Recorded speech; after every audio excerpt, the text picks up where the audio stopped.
నుంచి కొందరు, ఇటువైపు ఇరాన్ ప్రాంతం నుంచి కొందరు వలస వచ్చి ఇక్కడ ఉంటున్నారు.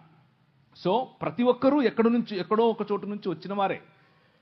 కొందరు ముందొచ్చారు, కొందరు తర్వాత వచ్చారు. అంతేగాని ముందొచ్చినోడు గొప్ప, వెనకొచ్చినోడు తక్కువ కాదు. ఇకపోతే ఇక్కడున్నటువంటి మతాలు బయటకు వెళ్ళలేదా? ఇక్కడున్నటువంటి బౌద్ధం జపాన్ వరకు వెళ్ళలేదా? ఇక్కడున్నటువంటి బౌద్ధం ఎందుకు ఈ దేశంలో లేకుండా పోయింది?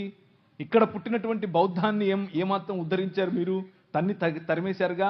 ఒక తల ఇస్తే ఇన్ని బంగారు నాణ్యాలు ఇస్తాము అని పుష్యమిత్ర శృంగుడు చెప్పలేదా? సో ఇక్కడ పుట్టిన దాన్ని ఏదో ఉద్ధరించినట్లుగా మాట్లాడకూడదు. అలాగే బయట పుట్టింది అని దేన్ని చెప్పడానికి వీల్లేదు. ఎందుకు అనంటే ఇదంతా ఒక్క ప్రపంచం. ఇది మా నాయనది, మా నాయన ప్రపంచం. ఇది మా నాయన ప్రపంచంలోకి మా నాయన వచ్చాడు. మధ్యలో నీదేంటి సమస్య? ఇక్కడికి వచ్చాడు అంటున్నారు. మరి ఇక్కడి నుంచి అక్కడికి వెళ్ళారు అని ఎందుకు చెప్పరు? ఇక్కడి నుంచి అక్కడికి వెళ్ళిన వాళ్ళేగా, అక్కడి నుంచి వచ్చిన వాళ్ళేగా వీళ్ళు. ఆర్యులు అని పిలువబడిన వారు అక్కడి నుంచి వచ్చిన వారేగా, మిడిల్ ఈస్టర్న్ ప్రాంతం నుంచి వచ్చిన వారేగా, మెసొపటోమియా ప్రాంతం నుంచి వచ్చిన వారేగా.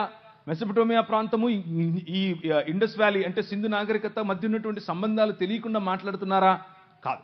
ఇవి కేవలము మనుషుల మధ్యలో విభజన తీసుకుని రావటానికి వాడే అవాక్కులు చవాక్కులు, అంతకుమించి ఇంకేమీ లేదు. కాబట్టి భారతదేశంలో అనేక మతాలు ఉండొచ్చు, అందులో ఇబ్బంది ఏమీ లేదు. అలాగే క్రైస్తవ మతాన్ని మతంగా అసలు మేము మతంగా చెప్పటమే లేదు కదా.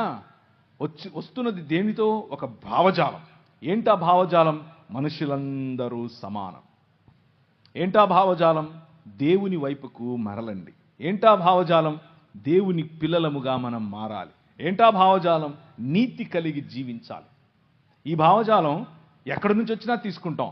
తెల్లోడు తయారు చేస్తే సెల్ ఫోన్ కావాలి, తెల్లోడు తయారు చేస్తే టీవీ కావాలి, తెల్లోడు తయారు చేస్తే మ్యాగ్నఫోన్ కావాలి, తెల్లోడు తయారు చేస్తే ప్యాంటు సొక్కా వేసుకోవాలి. తెల్లోడిని తలుసుకోకుండా నీ జీవితంలో ఒక్క క్షణం బతకలేవు. నువ్వు ఒక్క క్షణం కూడా బతకలేవు.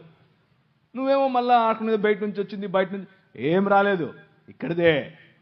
యేసుక్రీస్తు చనిపోయి తిరిగి లేచిన తర్వాత ఆయన భూ ప్రపంచమంతటిపైన రాజుగా తనను తాను ప్రకటించుకున్న తర్వాత తోమాను పంపించాడు. తోమా ఇక్కడికే వచ్చాడు.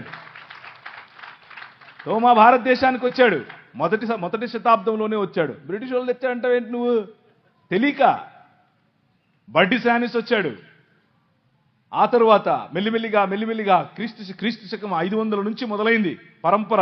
ఇక్కడున్న వాళ్ళు ఒక ఉత్తరం రాశారు, మా కోసం కొంతమంది మిషనరీలను పంపించండి అని. ఎక్కడికి? ఈజిప్టులో ఉన్నటువంటి చర్చికి రాశారు.